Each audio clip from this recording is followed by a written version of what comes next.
Hello and welcome again to Simple Ways for Google Sheets. We are going to jumpstart our experiences in Google Sheets by this series to understand all the capabilities of Google Sheets. The target is to store data in Sheets. One of the very important types of data you need to store is dates.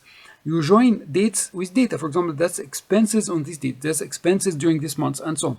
And then you need to calculate the deadlines for your project, and if you had exceeded the deadline or the remaining times the deadline, and so on. So you need to record some dates and do some functions with the dates. So we need to understand first how is Google understanding the dates and how is doing the date calculations. That's a very important aspect or a very important function from Google Sheets.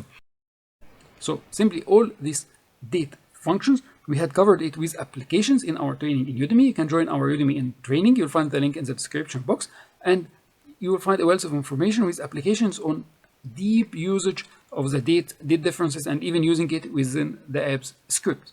Let's say that I've written one, just a simple one, no more than that.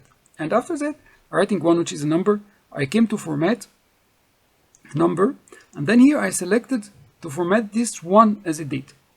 So you can find this, that's the 31st of December 1899, which is the first date on Google Calendar. Google Calendar starts from this date. So supposedly that I put here, for example, -2, enter, and I asked him to convert this also to a date number, and then I tell him date. You can see that this one -2, that's 2 days before the starting of the calendar, so that's on the 28th of December.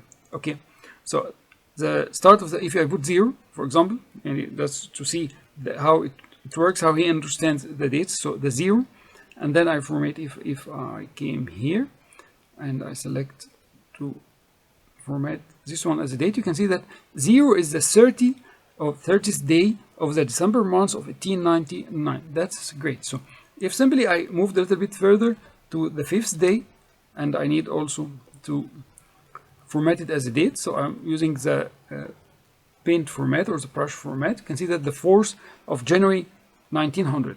So that's how Google understands the dates. It's simply a calendar dates calculated from the 0 date was on the 30th of December of 1899.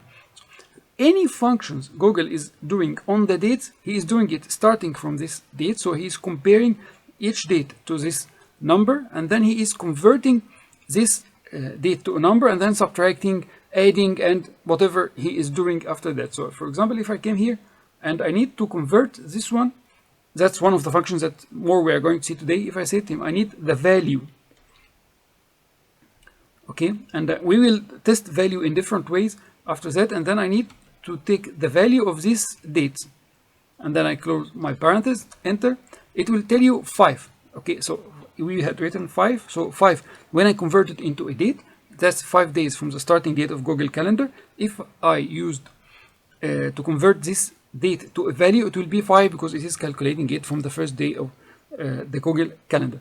Now, if I need to do, there's some date functions. For example, if I say, let's say we try someone like this. If I subtracted this one minus this one, you can see that simply it calculated it as a normal calculation. It is subtracting from the beginning of the date. So what about if I to subtract this one date from this one, which is 2 days earlier?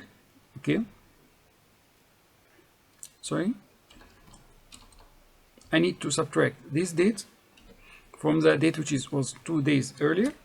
Okay, and then that's 7 days. Okay, now we understand there's one function which is doing this one, which is, but it's adding to it some properties or some arguments that you can do more functions of it. Now I need to use the date difference. What is the date difference? If you remember from the last video, when we were searching for the if, it was using bringing us the date difference, but it's not if it's a difference. Okay, so I'll select the starting date will be this one, and then comma, I need to put my end date, which is this one. Okay, and then comma, I had a third parameter now, which is the unit. It tells you what is the unit of the difference. For example, if I need to make this as days, I need to know the number of days. So I put here days, enter. So there are 7 days between these two dates. But if I put here M for months, it will bring me 0 because there are no months between these 2 dates. Now, supposedly that I need to change this date. Just open the calendar for me. I'll select some date in April, 13th of April, for example, 1900. Okay, now you can see that all the calculations were updated, and this one, which is the difference in months, it had 3 months difference between January, because it's almost January, and